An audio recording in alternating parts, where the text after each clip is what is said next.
Começa agora o programa Bem Viver, uma prosa sobre saúde, bem-estar, comida e agroecologia. Produção Rádio Brasil de Fato.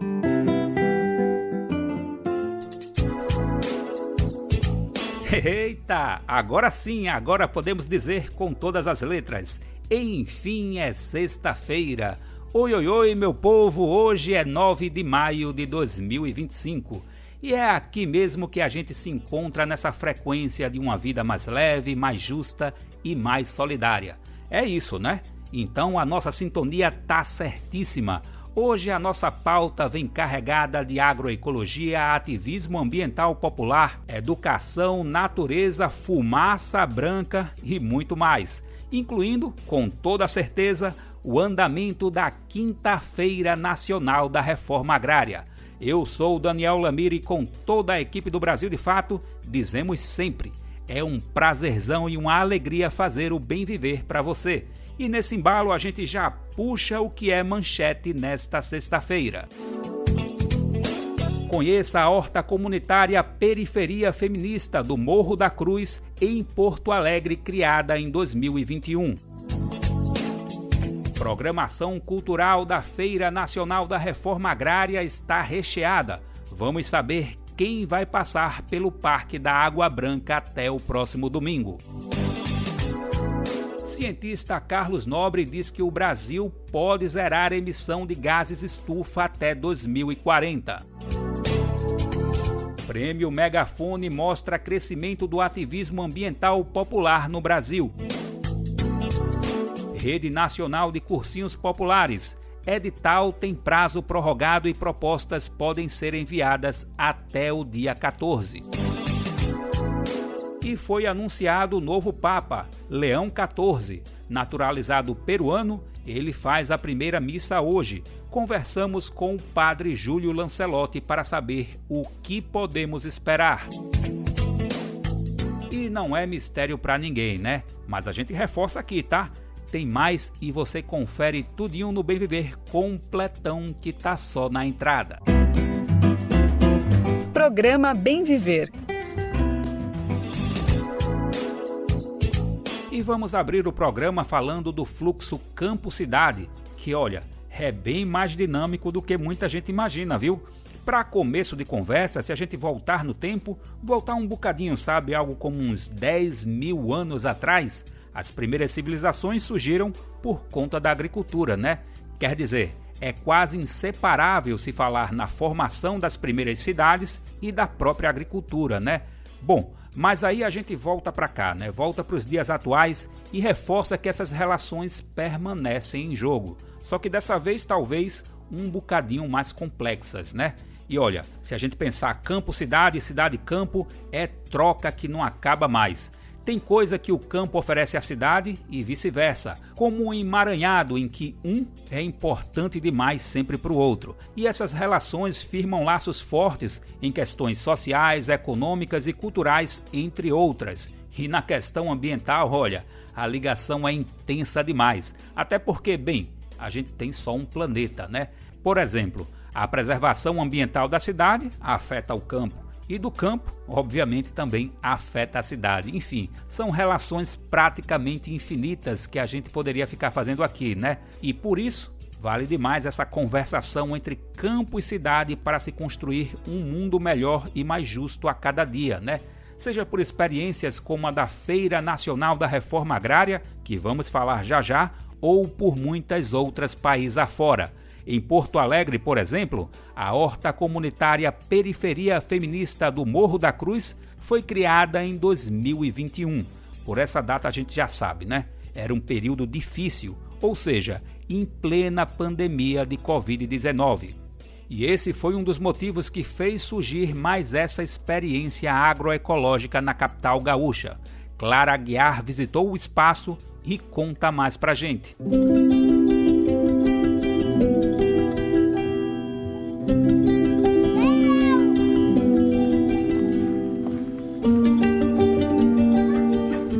Fruto da Marcha Mundial das Mulheres, a Horta Comunitária Periferia Feminista do Morro da Cruz foi criada em 2021 em meio à pandemia da Covid-19, diante do agravamento da insegurança alimentar. A iniciativa é gerida pelo coletivo Periferia Feminista. A horta tem por objetivo promover a autonomia das mulheres, fortalecendo laços comunitários e criando oportunidades de atuação conjunta. Como explica Cíntia Barenho, integrante da Marcha Mundial das Mulheres, do coletivo Periferia Feminista e gestora da horta comunitária do Morro da Cruz. Plantar semente e semear, né, essa soberania alimentar, essa agroecologia, essa autonomia e essa organização do coletivo, de um coletivo aqui com mulheres aqui do Morro da Cruz. Então a gente começou a fazer essa horta, que é hoje o estado que ela tá é esse, né? Já foi N configurações, já foi bem pequenininha, conforme a gente foi conseguindo doações, foi conseguindo se envolver em projetos, buscar outras parcerias e alianças, né? Quem está no cotidiano, no dia a dia, é a Marcha Mundial das Mulheres, é o coletivo Periferia Feminista, mas é uma série de várias organizações, ONGs, grupos de Porto Alegre, mas também nacionais e internacionais que fomentaram e que fomentam essa transformação, né? Em 2024, diante das enchentes que assolaram o estado do Rio Grande do Sul, a horta comunitária se transformou em uma cozinha solidária para atender às demandas da comunidade. Anne Moraes, integrante da Marcha Mundial das Mulheres, do coletivo Periferia Feminista e gestora da horta comunitária do Morro da Cruz, conta como foi o período. E em maio de 2024 aconteceu aquela fatalidade, né, a pior tragédia ambiental e criminosa também, né, que nosso estado sofreu. E foi nesse período que a nossa cozinha abriu as portas para a comunidade no geral. Então a gente iniciou esse processo de acolhimento aqui na nossa cozinha dessas famílias. A produção de marmitas, nós recebíamos também marmitas de outras cozinhas, como a Cozinha Solidária da Azenha, que nos apoiava com uma parte dessas marmitas.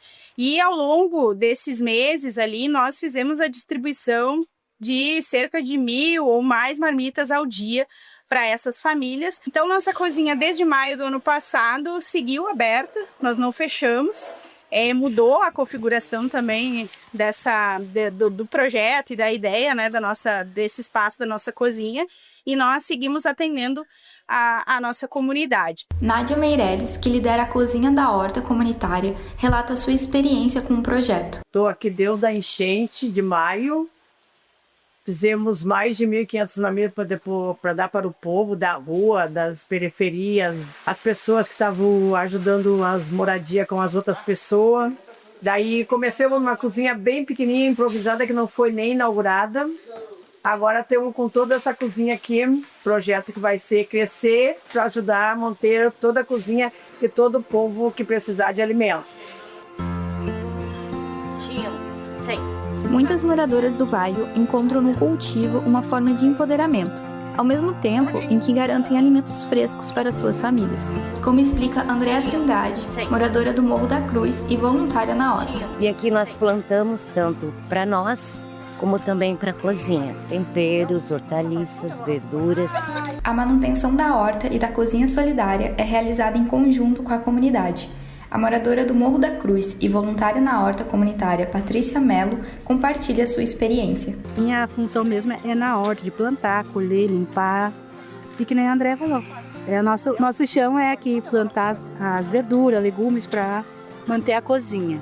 Além de fornecer legumes, verduras e temperos frescos, a horta é um espaço de acolhimento e segurança para a comunidade local. Como explica a gestora Anne Moraes. Um espaço de acolhimento, um espaço seguro para mulheres, crianças, adolescentes. E hoje aqui a gente tem muitas crianças que circulam aqui na nossa horta, né? Então a gente tem uma ação conjunta também com a escola municipal aqui do território, que é a Escola Morro da Cruz. Nós fazemos inúmeras atividades e rodas de conversa, porque não é só o plantar, não é só o preparar a comida, né? É um espaço também onde a gente debate e luta por direitos. Aqui no Morro da Cruz a gente sofre há muitos anos com a insegurança hídrica, né? Muita falta de água, inclusive nos momentos de muito calor, né? Momentos de calor extremo, há o racionamento de água aqui na periferia. A gente tem relatos aqui de residências que ficaram mais de 60 dias sem água na torneira. Então isso também atravessa muitos nossos debates aqui, a mobilização e a nossa organização popular e das mulheres dentro desse espaço, nessa luta nossa constante por direito e dignidade também dentro da periferia.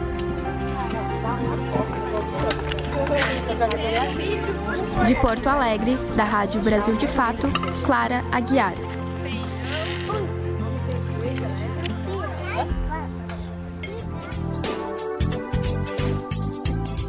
Valeu, Clara. Lembrando que essa e outras matérias são produzidas em vídeo também, tá? Já sabe como assistir?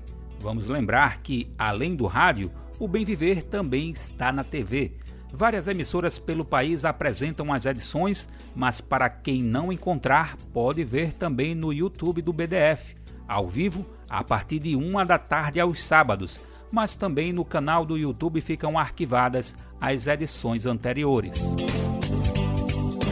E a cidade de São Paulo está, digamos, muito bem ocupada pela agroecologia até o próximo domingo. Pois bem, a 5ª edição da Feira Nacional da Reforma Agrária segue com tudo na capital paulista. Começou ontem, quinta, dia 8, e segue até o próximo domingo, dia 11. Os horários, sempre das 8 da manhã às 9 da noite. O evento leva ao Parque da Água Branca 500 toneladas de alimentos. Mas bem, não é qualquer alimento não, tá? É comida de verdade, saudável, limpa e com a marca da reforma agrária no Brasil. Os alimentos estão divididos em 1.800 tipos, entre in natura e processados. E toda essa celebração é alimentada também pela arte e pela cultura. E é justamente dessa parte da programação que vamos falar agora. São vários nomes de peso que estão presentes na feira, tá? Ontem, por exemplo, já tivemos apresentações de Xangai e Almir Sater. Hoje tem Tereza Cristina e Djonga. Enfim, ainda tem muito forró e muitos outros gêneros que dão o tom do nosso país. E essa é só uma pincelada, viu? Porque teremos ainda muitos e muitas artistas populares. E para saber mais, vamos conferir um papo de Lucas Salum direto da feira com Carla Lupe. Ela faz parte da Coordenação Nacional de Cultura do MST. E hoje o nosso programa é diretamente da Feira Nacional da Reforma Agrária, que acontece aqui em São Paulo, no Parque da Água Branca, para aquecer mais os tambores, para todo mundo sentir mais esse cheiro da comida fresca, saudável, entrando pelo rádio, pelo som, pelo carro de todo mundo. Quem conversa Bem Viver é Carla Lupe, ela que é membro da Coordenação Nacional do Coletivo de Cultura do MST e vai nos ajudar a entender melhor o que vai acontecer nesses próximos dias, o que já aconteceu e vai acontecer principalmente no que diz respeito à programação cultural. Mas antes de tudo, Carla, obrigado por ter separado um tempo nessa loucura que está sendo a feira para conversar com a gente aqui do Brasil de Fato, do Bem Viver, viu? Que alegria estar aqui com os ouvintes do Brasil de Fato. Nós estamos ocupando o coração de São Paulo com o Movimento Sem Terra, vindo com a culinária da terra, com feirantes, com as agroindústrias, cooperativas e uma programação cultural incrível, feita, né, a muitas mãos, uma curadoria ampla, inclusive contando com parceiros, com a produção cultural aqui de São Paulo, para oferecer à sociedade paulistana, mas também para demonstrar que o MST, além de ser um produtor de alimento, é um produtor de cultura. Por isso, né, na nossa concepção de tudo que estamos fazendo esses dias, tem muito a ver, né, com a posição dos artistas, os valores e princípios que eles partilham, né, como que a arte que eles produzem pensa, reflete, cutuca, né, as questões que a gente vive nesse momento, e entendendo que uma comprovação, né, que a arte dialoga com o campo e com a cidade, que ela reflete ideias, nossos sonhos, nossas esperanças de transformação do mundo. Então, acho que a gente tem muito um debate, né, no MST de que a feira é uma celebração da cultura popular do Brasil.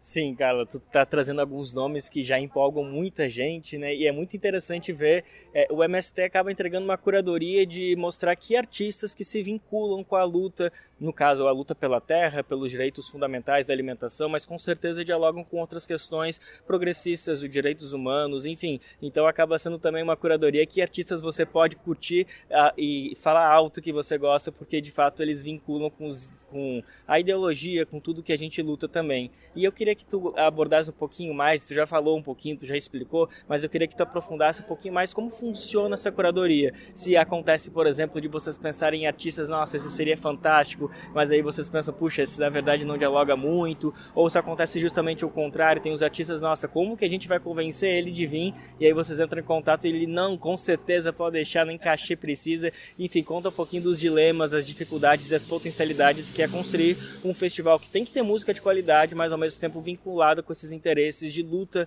dos movimentos populares no Brasil. É muito interessante a construção, né? Porque esse é um debate feito na coordenação geral da feira, não é um trabalho feito só pelo coletivo de cultura do MST.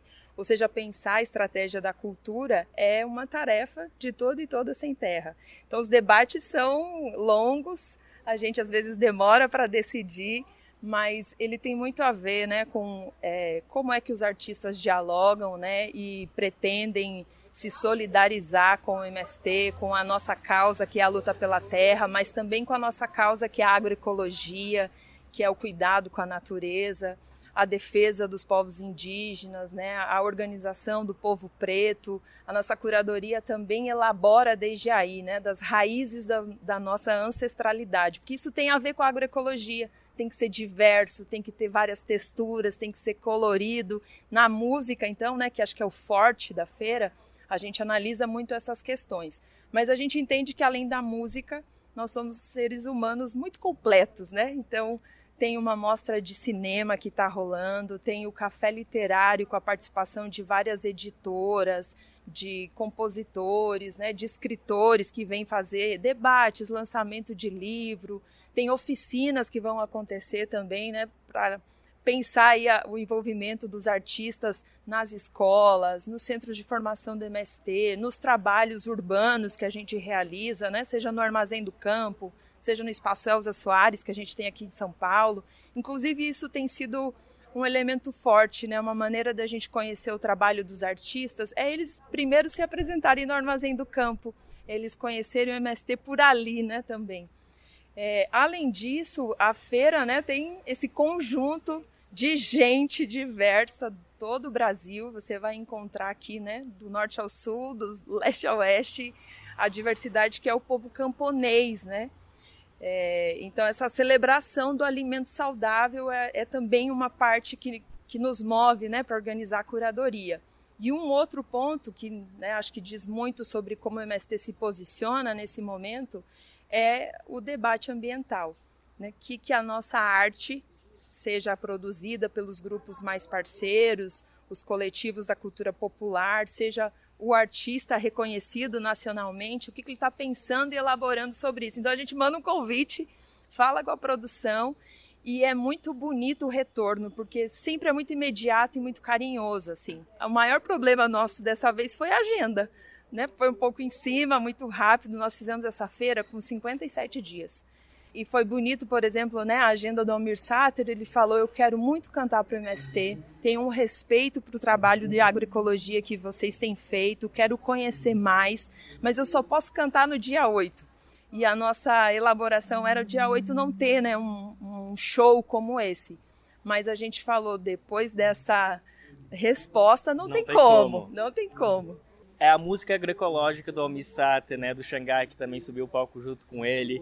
Enfim, cara, e daí tu também estava comentando de como é uma programação que tenta agradar todos os gostos paulistas e paulistanos, que é majoritariamente o público que vai estar. Claro que São Paulo congrega muitas pessoas de todos os estados, é uma cidade que reúne, mas eu também queria te provocar um pouquinho se o quanto que essa programação também atende os interesses dos agricultores e agricultoras que estão vindo também de todos os estados, que, enfim, fazem viagens de dias, imagina o pessoal saindo de Roraima, Pará, Maranhão, quantos estados que o pessoal viaja de dias, né, para chegar aqui para trabalhar horrores, imagina, desde o início que abre a feira até o final. E eu imagino que esse pessoal também acaba tendo uma opinião, digamos assim, talvez não direta, mas indiretamente nessa escolha dos artistas. Tem sim, uma opinião forte. Um debate, né, interno da direção da feira foi o sábado, que é um grande dia, né, que a população vem, que os trabalhadores vêm, que a sociedade, né, vai estar na feira.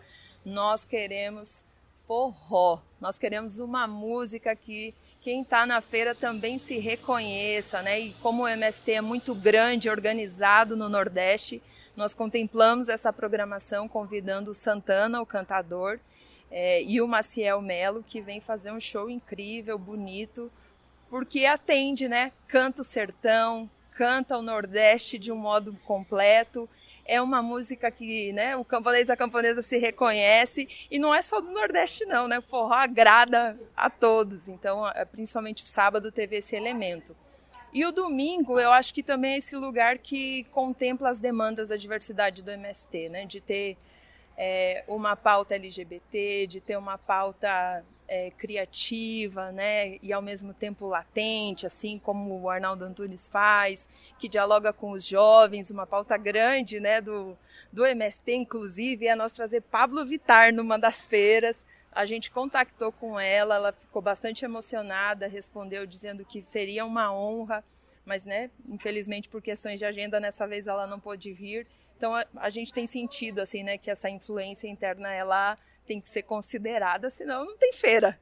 Quem sabe para 2027 podemos pensar na Pablo, então. Seria incrível. Acho que disposição tem, nós que temos que garantir casar as agendas. Tá certo. Carla, tá chegando ao fim da nossa entrevista, mas só para pontuar que, primeiro, antes de tudo, que é tudo de graça, né? Entrar na feira é de graça. Gratuito. A pessoa entrar aqui, desfrutar, respirar esse ar da reforma agrária é completamente de graça, e os shows também. Mas também, como você estava mesmo comentando, além da música, também tem muitas outras atrações culturais. Eu vou falar aqui rapidinho da programação do Cinema da Terra, que, enfim, vou puxar um pouquinho a brasa para o nosso lado aqui do Brasil de Fato, porque é uma parceria do Brasil de Fato com o MST. A programação acontece nos dias 10 e 11, né? Então, sábado e domingo. No sábado o pessoal vai poder ver em primeira mão, né, o documentário Terra Vista e também Assentamento Algo Abenário, Sementes da Resistência. E, na verdade, esses dois já foram lançados. O que vai acontecer em primeira mão, que vai ser um lançamento exclusivo aqui na feira, e aí até peço para tu me ajudar a confirmar se é meio-dia, que é o documentário Máquinas Chinesas, Terras Camponesas do Brasil de Fato. Isso mesmo, nossa parceria com a China, né? Inacreditável.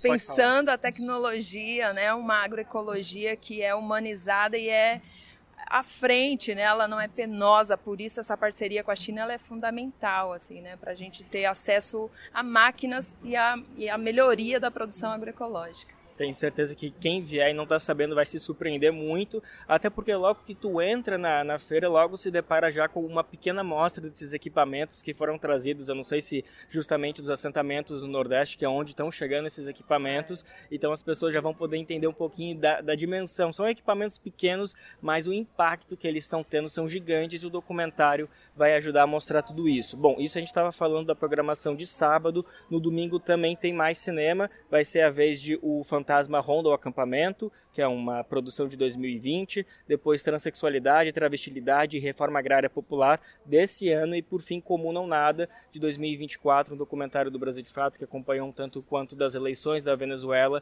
e também esse processo das organizações comuneiras, que são muito fortes, inclusive muito inspiradas no trabalho do MST. Então também aí tem a parceria do MST com a China, tem a parceria do MST com a Venezuela.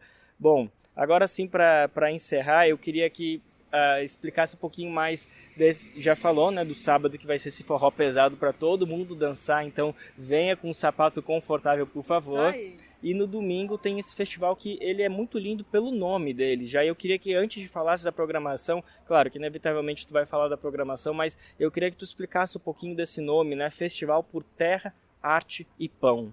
Sabe que esse festival nasceu no período que o MST foi altamente criminalizado pela CPI, né? Então a gente tem 2 anos dessa experiência nacional de fazer o debate com a sociedade, de pedir solidariedade desde os artistas, e batizamos, né, essa ideia inspirada em outras experiências, né, que já ocorreram no mundo, de fazer grandes festivais como uma maneira, né, de cantar as transformações do mundo. Então isso já tem mais de 2 anos.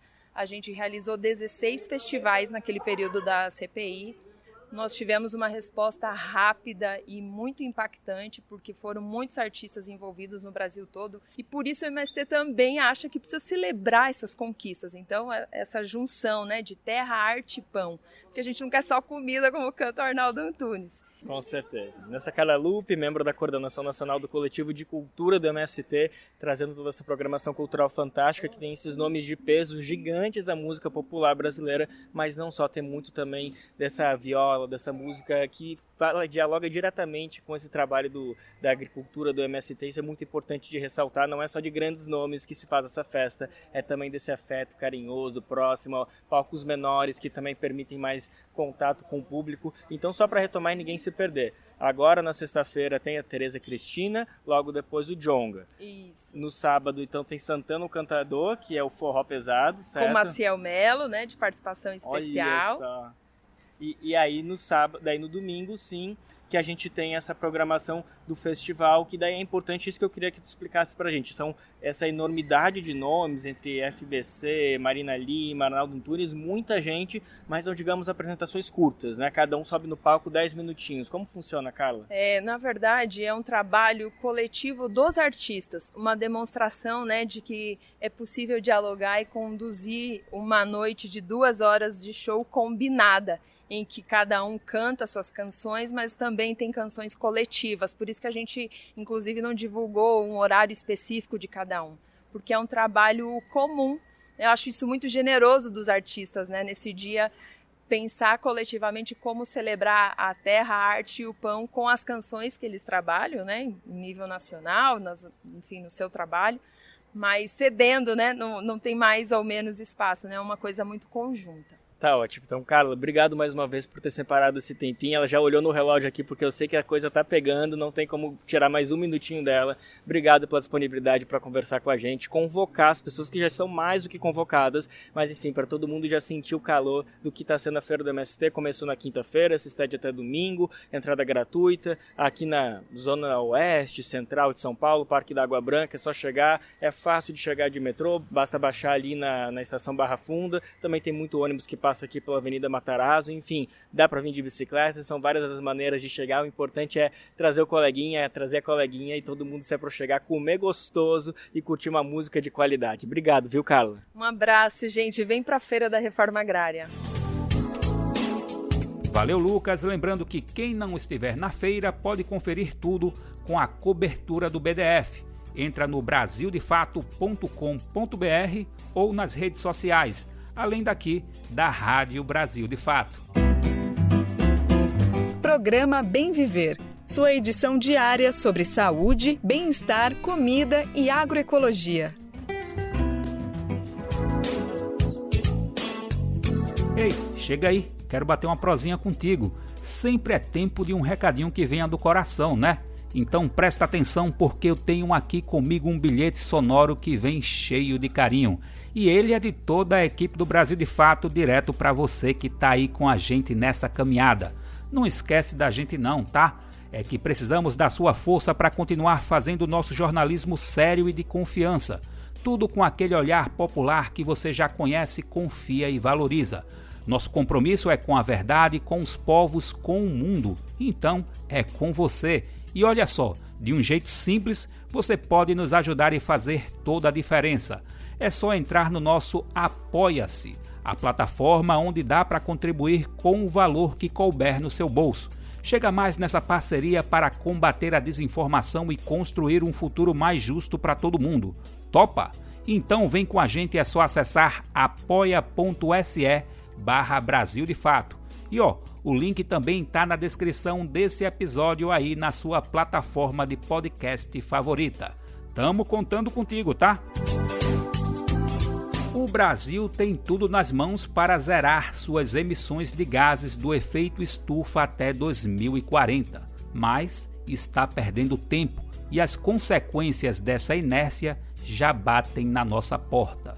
O sentido dessa afirmação foi feita pelo cientista Carlos Nobre nessa semana, na 5ª Conferência Nacional do Meio Ambiente. O evento começou na terça passada e segue até esta sexta-feira em Brasília. O alerta de Carlos Nobre está baseado em dados relevantes, além de um chamado à ação. O Brasil tem total potencial de ter 100% de energia limpa e renovável e, é lógico, até 2040, uma agricultura muito mais neutra em carbono, a grande restauração florestal O nosso estudo mostra que o Brasil pode até remover 600 milhões de toneladas por ano a partir de 2040, restaurando os biomas. Bom, mas para isso acontecer, o país precisa mudar, e rápido. E a urgência vai além dos espaços das florestas, tá? Caso vocês não saibam, a queima dos combustíveis fósseis gera poluentes em todas as cidades do mundo. Quantas pessoas morrem devido à poluição urbana no mundo? 6 a 7 milhões de pessoas por ano. Então, além de combater a emergência climática, melhora demais a qualidade do ar. Hoje o Brasil ainda é o 5º maior poluidor do planeta. Em média, em 2022, cada pessoa no país emitiu 11 toneladas de gases do efeito estufa. E mesmo com metas ambiciosas, como zerar o desmatamento até 2030, o cenário ainda preocupa. Se continuar do jeito que está, a gente ainda vai emitir mais de 1 bilhão de toneladas por ano. E o que é que acontece se a gente não agir, não mudar? Carlos Nobre comentou um dos exemplos. De Brasília, diante do bioma cerrado, ele fez comparações com a Amazônia. Nós vamos perder pelo menos 50% da Amazônia, talvez até 70%. A floresta vai virar um ecossistema totalmente degradado. Parece a savana tropical aqui do Cerrado, mas muito degradado, não com a biodiversidade rica aqui do Cerrado. Corais branqueando, gelo derretendo, gases presos no subsolo sendo liberados. O clima muda. O Cerrado e a Caatinga também correm risco de colapso. As estiagens já não são mais longas, as chuvas mais escassas. Os rios voadores que levam a chuva para o sul, sudeste e centro-oeste também estão ameaçados. Mas, de acordo com Carlos Nobre, ainda dá tempo. Ele reforça que adaptar as cidades, restaurar os biomas e mudar a forma como produzimos e consumimos é o caminho. Mas a pergunta que fica é, vamos esperar o chamado ponto de não retorno ou vamos mudar o rumo agora mesmo? Bom, enquanto quem detém mais poder de decisão sofre as críticas pela inércia, temos o outro lado também da história, né? Tem muita gente se mexendo dia a dia por um planeta verdadeiramente sustentável. E boa parte dessas pessoas estão no cenário do chamado ativismo ambiental popular. E um pouco desse cenário se apresentou na edição deste ano do Prêmio Megafone. O certame mostrou um crescimento desse sentido de ativismo ambiental popular no Brasil. Os resultados finais foram divulgados nas redes sociais da premiação, única no Brasil que agracia o ativismo. Os detalhes é com ela, Nara Lacerda. Com uma relação de finalistas e projetos vencedores que refletem a força da luta ambiental no Brasil, a edição mais recente do Prêmio Megafone mostrou que o ativismo popular se consolida cada vez mais no país. Este ano, a premiação foi marcada por iniciativas coletivas e individuais que denunciam a degradação ambiental, defendem os modos de vida tradicionais do território nacional e apresentam soluções sustentáveis para o desenvolvimento. A diversidade também marcou a escolha das iniciativas finalistas, que representaram 18 estados e o Distrito Federal. São manifestações em linguagens que vão do audiovisual aos protestos de rua e que trazem referências às lutas quilombolas, indígenas, rurais e urbanas. Nessa lista estiveram inclusive produções das próprias comunidades.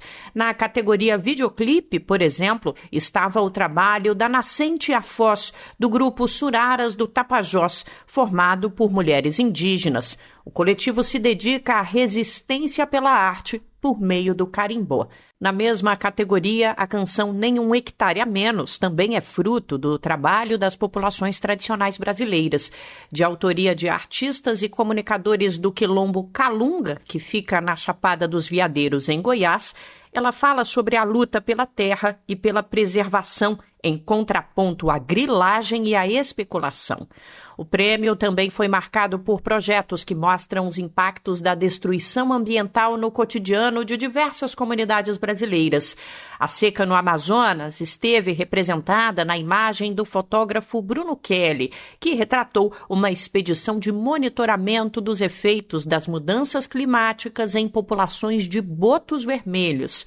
Já a fotojornalista Carolina Costa participou com o projeto Impávido Colosso entre a Floresta e o Fogo, que registra as consequências das queimadas no município de Lábrea. As imagens marcantes mostram como a tragédia do fogo muda os modos de vida das famílias da região amazônica.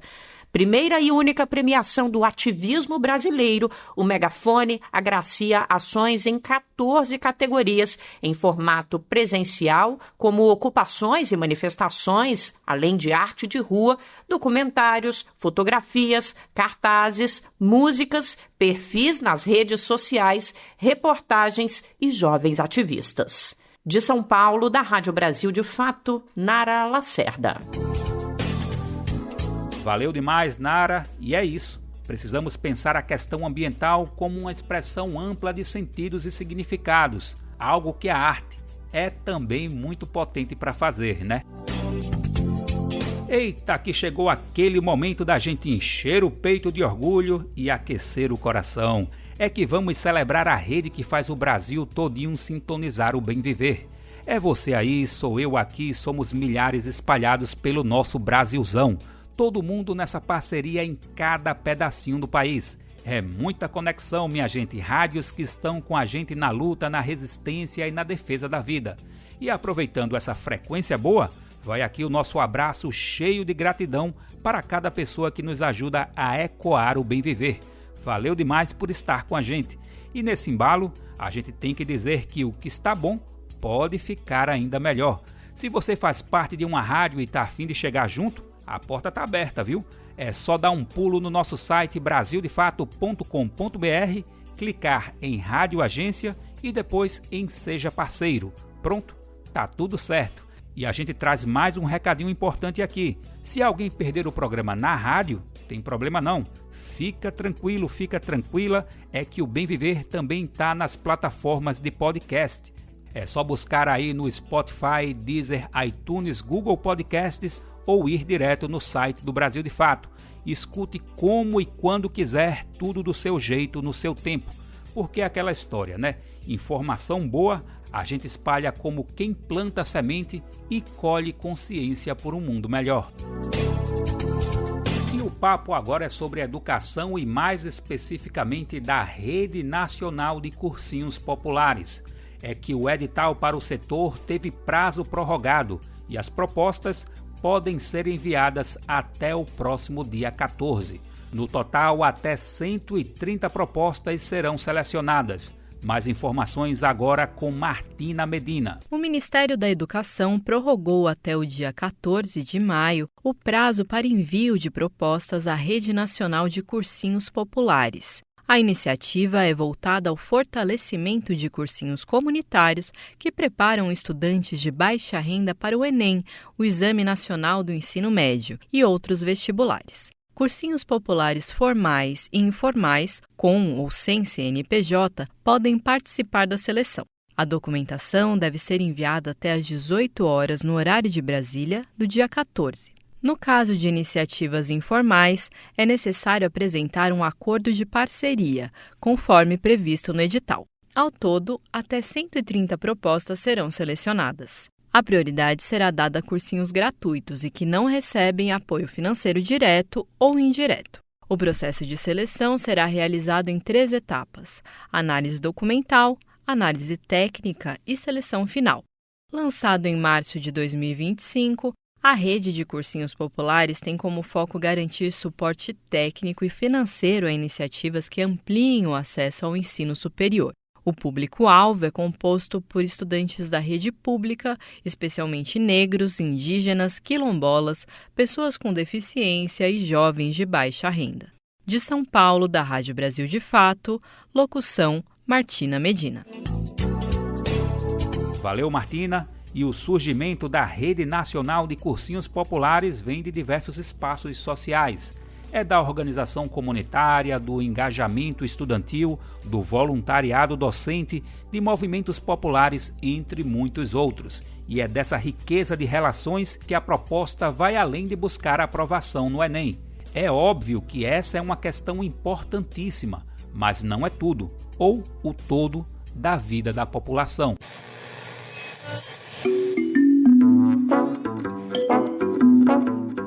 Olá, eu sou Camila Salmazo, diretora de podcasts do Brasil de Fato, e eu vim aqui hoje te apresentar o Radinho BDF, um podcast de jornalismo para crianças. Tem episódios sobre racismo, meio ambiente, questões que as crianças vivem nas escolas, entre outros temas da atualidade.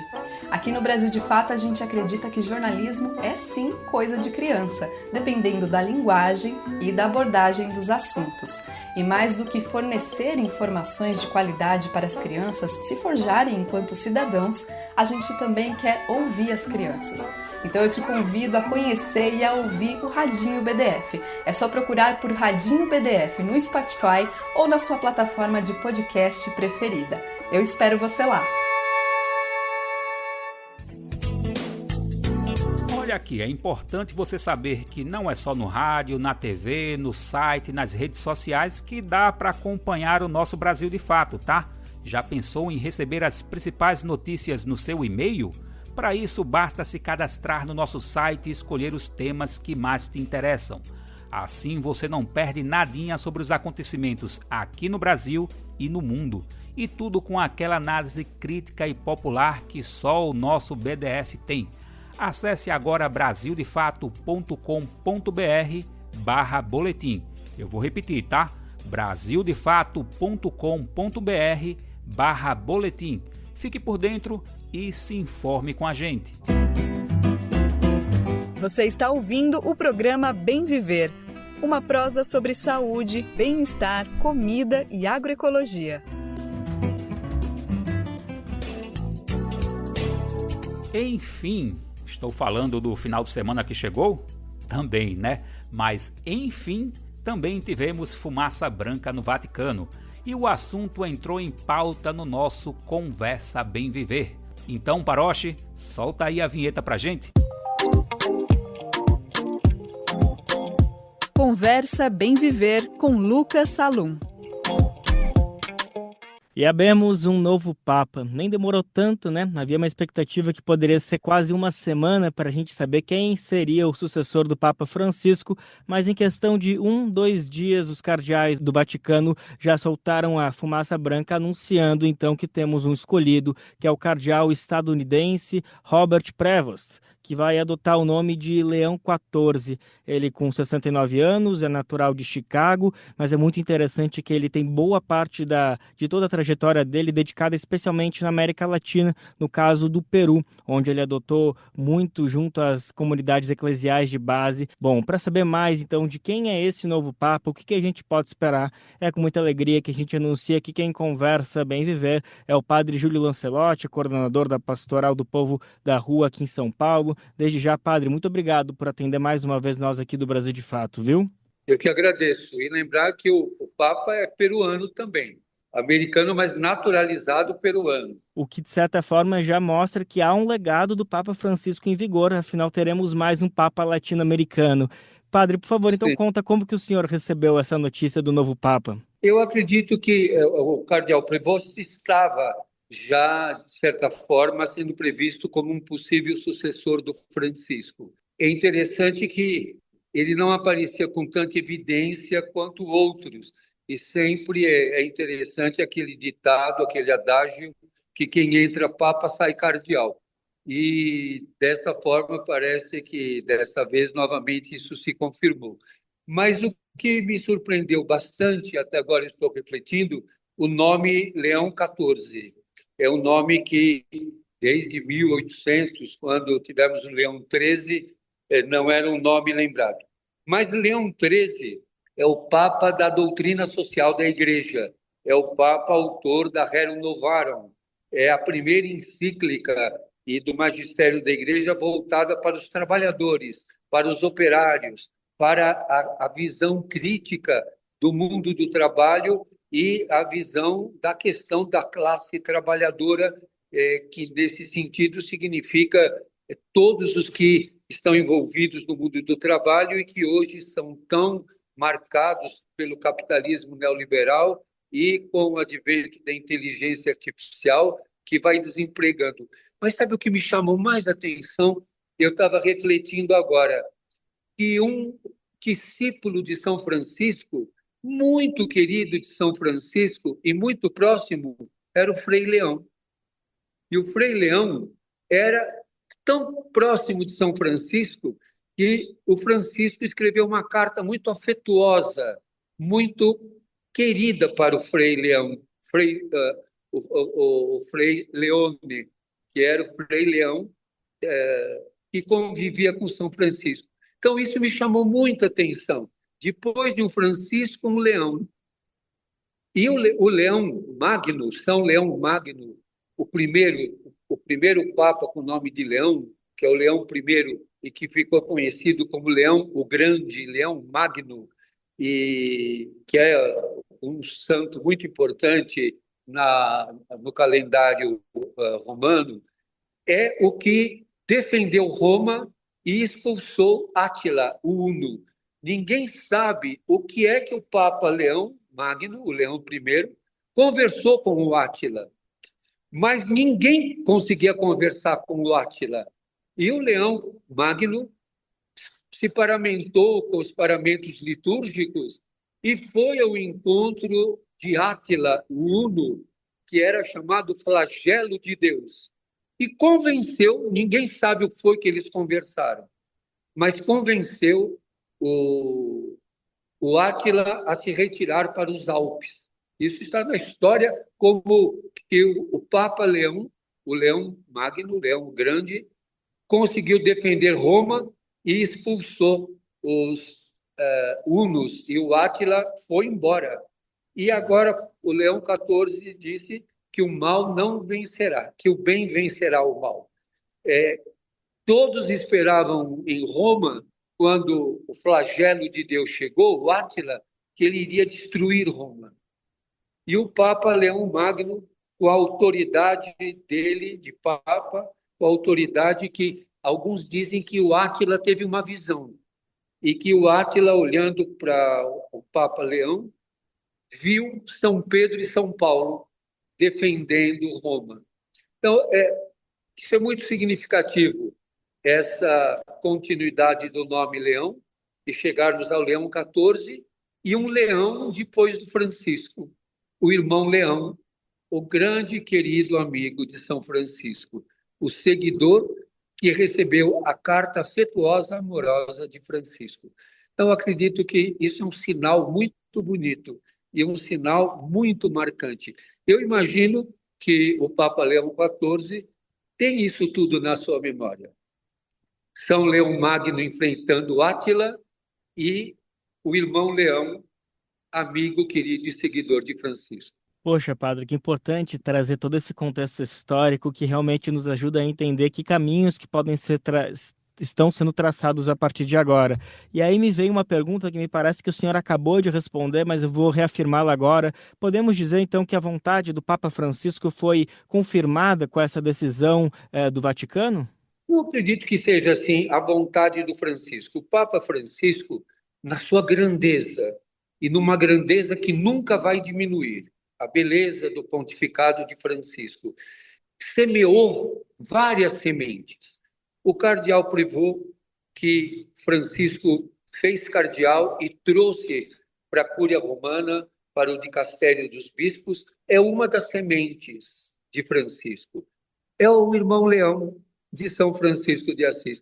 Isso me trouxe agora assim uma coisa tão bonita, eu fiquei tão marcado de repente, o irmão Leão, o Frei Leão, que está sepultado ao lado da sepultura de São Francisco de Assis. É interessante que em Assis tem a sepultura de São Francisco protegida por grades, porque queriam roubar o corpo de São Francisco, e está ali protegida, e em volta estão os melhores amigos do Francisco, e um deles é o Leão. Então, eu acredito que isso passou também no coração do Papa Leão XIV. Isso me trouxe agora uma surpresa. Eu não tinha pensado isso, e agora, vendo uma coisa, vendo outra, Leão XIII, a Rerum Novarum, o início da doutrina social da Igreja.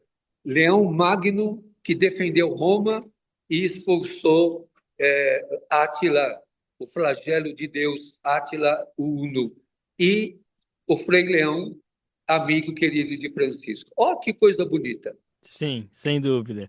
E, padre, agora só para todo mundo entrar no mesmo contexto, quem já viu o filme Conclave talvez já esteja um pouquinho melhor brifado, como a gente diz, mas explica um pouquinho como que funciona essa decisão de quando o cardeal é eleito, como que ele escolhe, como ele se denomina, né? Da onde que, quais são as limitações e as possibilidades para ele, por exemplo, se autodenominar Leão XIV?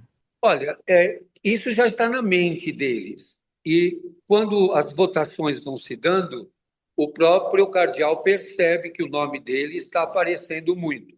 E quando ele atinge 2/3, ele já é aplaudido por todos os outros cardeais, embora se continue a contagem dos votos, já se sabe que ele é o eleito. E quando ele é eleito,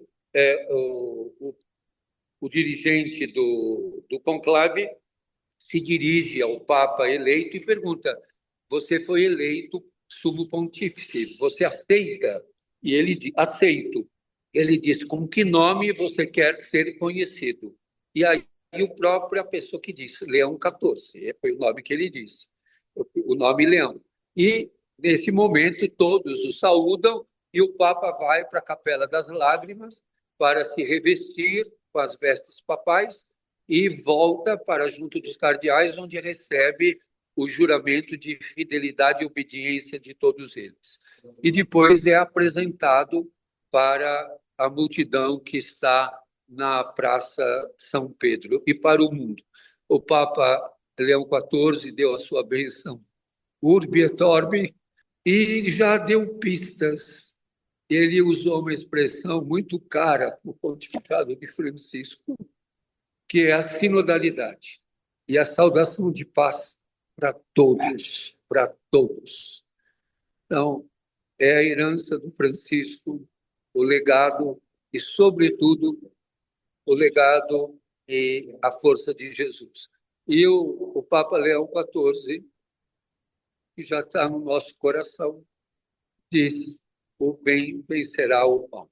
Então, é a luta contínua, assim como São Leão Magno enfrentou Átila, o Papa Leão XIV vai enfrentar toda forma de morte, de sofrimento, e a gente espera. Ele falou da paz, ele começou falando da paz, sinalizando a questão do genocídio do povo palestino, a guerra na Ucrânia, a guerra no Iêmen, todas as situações agora no Paquistão e a Índia. Então, o Papa já tem os olhos voltados para o mundo e o mundo diante dos seus olhos. Então, eu acredito que o Papa Leão XIV será muito querido do povo e muito importante para a Igreja nesse momento. E ele sinalizou isso, que a Igreja tem que falar com o mundo e não viver fechado. Então, a gente recebe com muita emoção, muito carinho, e dizer bem-vindo, nosso irmão querido, Papa Leão XIV, que vai continuar esse caminho do seguimento de Jesus. E que o Papa Francisco, nosso querido maior, continue sendo inspiração e direção de caminho no seguimento de Jesus. Sem dúvida alguma. Até porque a gente está falando de um Papa de 69 anos, dá até para considerar um Papa jovem, né, padre? Jovem, pelo menos com uns 30 anos pela frente. Sem dúvida. Eu vou morrer durante o pontificado do Leão XIV. Não queremos isso, não queremos isso. É o 8º Papa da minha vida. 8º Papa, nossa, padre, olha que trajetória, já dá para sair um livro, hein? Um livro... Então, eu comecei com Pio XII.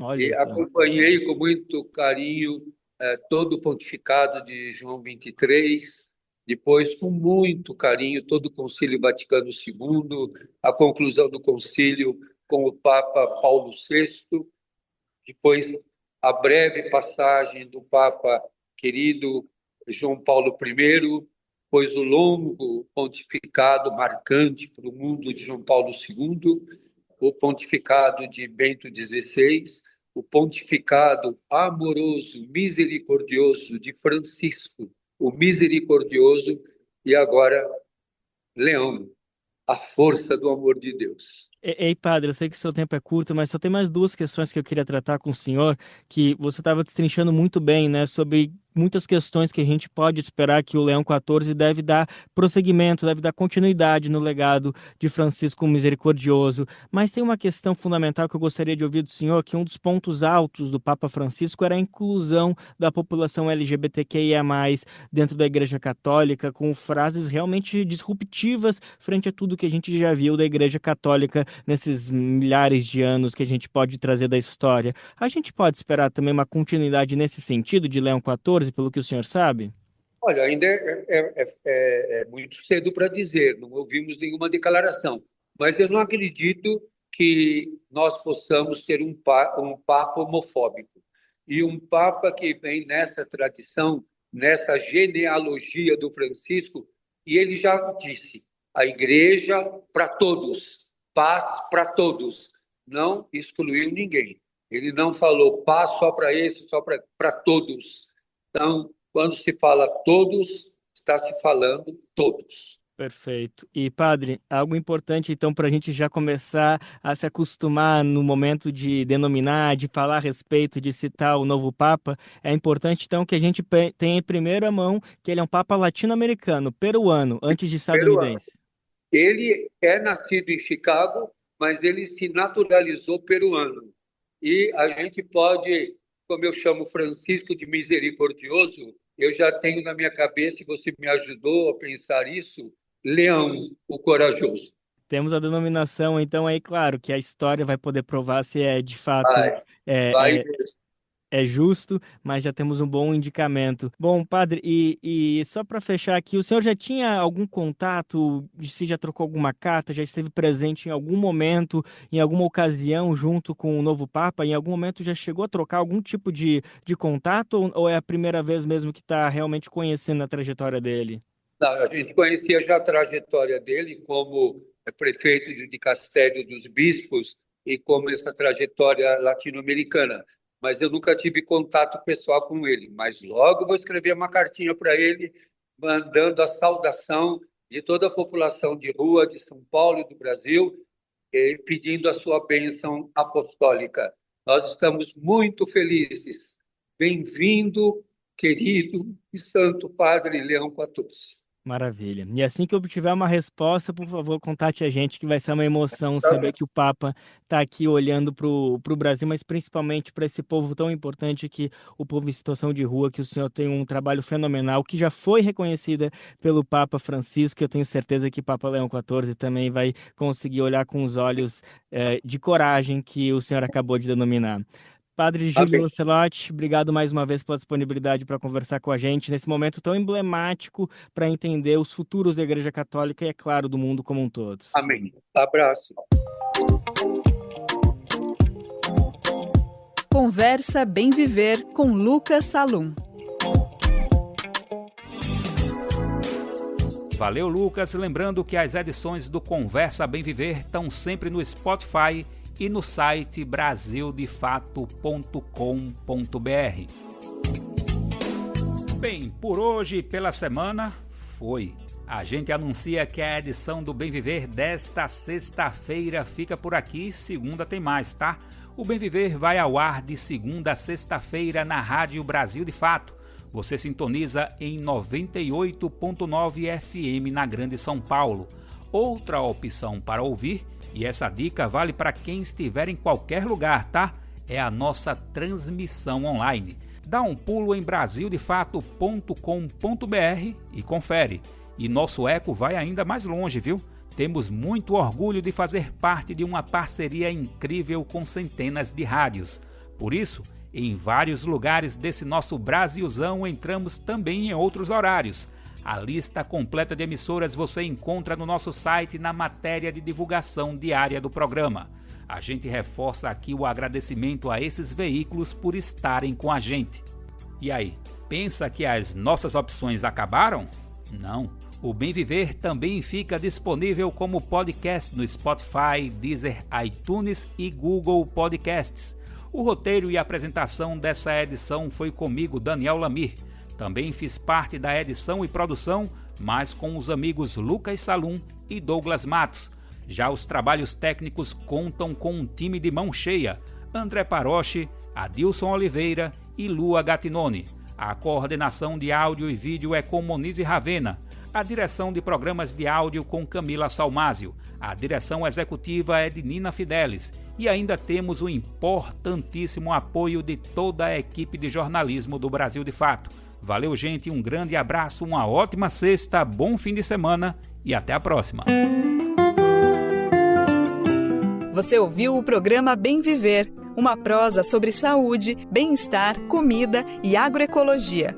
Produção Rádio Brasil de Fato.